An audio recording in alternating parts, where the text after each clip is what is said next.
I would never have seen that happening, but look at this. This is great. It's going to be more like that. It's going to come in an organic, gently timed way so that we can handle the changes. And there, of course, probably a couple of years down the road now, an actual mass extraterrestrial reveal.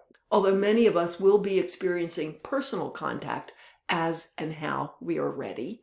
And there will be more and more coming out in the media, in the news about seeing this or that, and or the government saying, well, yeah, actually we do have alien craft in our possession, whatever it is, it'll be trickled into us again in a way that we can accept.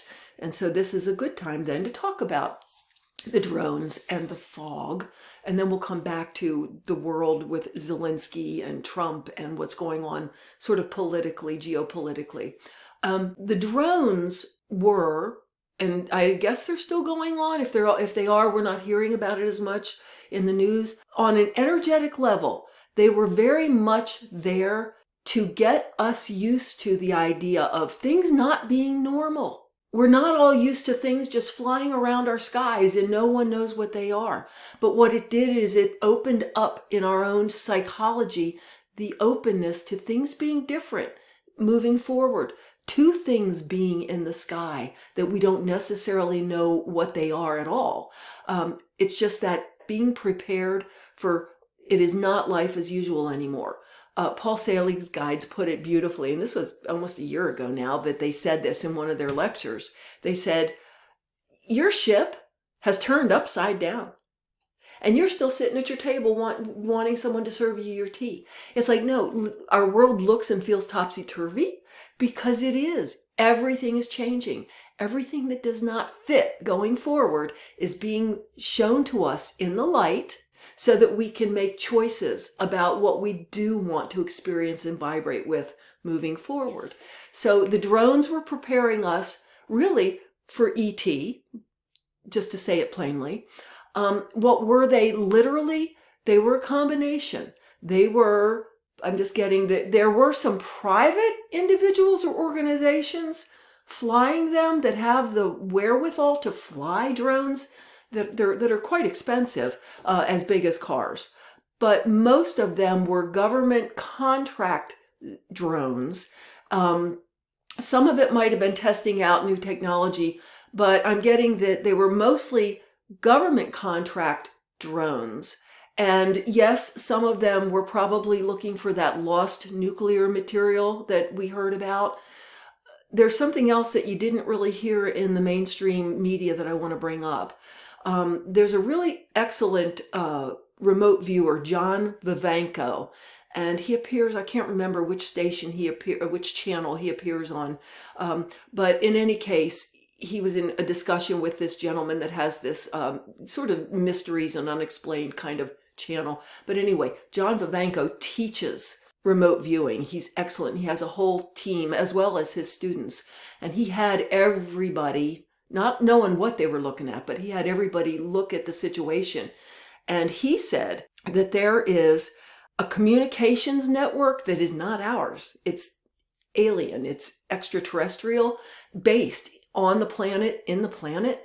And that part of what the drones were is they were looking for the source of this communications network. And that actually ties into, I might have said this in another video way back, that Blossom Goodchild channels, the Federation of Light, they had said that there's a communications network that is not yours, but your military, your people are going to discover that it exists, and it's going to be kind of a big deal because there's this whole communications network that's not ours.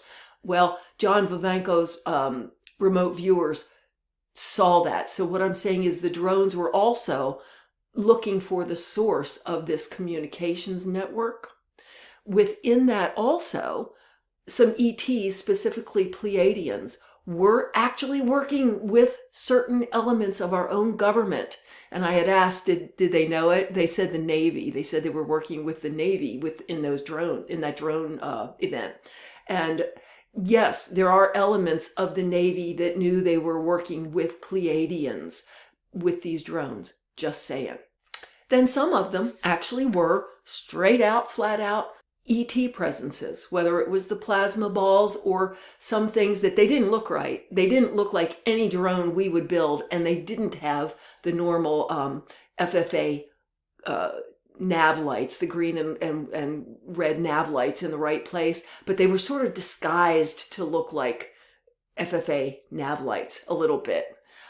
Those were actually true ET drones. So just saying, but what it all did, it doesn't matter who was doing what for what reason, it got us used to things are different, things are in the skies now, and it's okay, we're okay.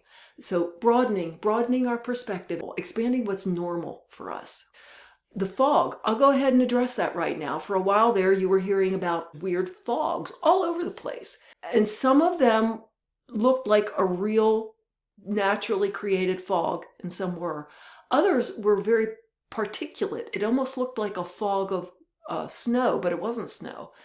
So there were a couple things going on there. First of all, some really were just natural fog. There was a lot of weather oddities going on with warm and cold air and surfaces touching each other, and that's what makes fog. So there was just fog. There were some fogs that were kind of weird in the way they moved, coming from two different places and meeting in the middle and obscuring everything, even though they looked like regular fog. Yes, they were obscuring everything, and I'll come back to that in a second. It's really important. The other, well, actually, no, let's go ahead and talk about that. Fog obscures. It happened around the same time as the drone. And so it's no accident that we were feeling obscured, like we couldn't understand or see what's going on. I can't see. I can't get my telescopes out and cameras and take pictures and see what's going on. It's obscured by fog. So it both expressed where we were as a people, what the heck is going on, and I can't see. And some of it may have been created so we couldn't see. I mean, it doesn't have to be either or. It's always, is it this or is it this? And the answer is yes. It was both. The other weird fog that wasn't fog, that real particulate stuff, I feel, not just think, but I feel pretty sure that was actually individuals either acting on their own or maybe some deliberate governmental stuff, I don't know. But there are actually patents out there for fake fog where you combine a couple of elements, chemical gases and elements, that when you combine them, they actually form a particulate, and you can make false fog. And it can look like a real fog. You can do it that way, but it can also become particulate. So there was a lot of that going on. Again, whether it was individuals playing around and or government entities, again, creating fog so you couldn't see. Again, the answer is it this or this? Yes, it was all true. The weather itself, the crazy floods going on and the raining and the snow in the Sahara or whatever, it was just crazy weather, and those horrible hurricanes that turned from a nothing burger into a Cat 4 or Cat 5 hurricane within 4 hours, shocking the best, most experienced weathermen. This is down in the Florida Gulf. Again, is some of that engineered? Maybe. I don't know. I'm not really given a lot of information around that.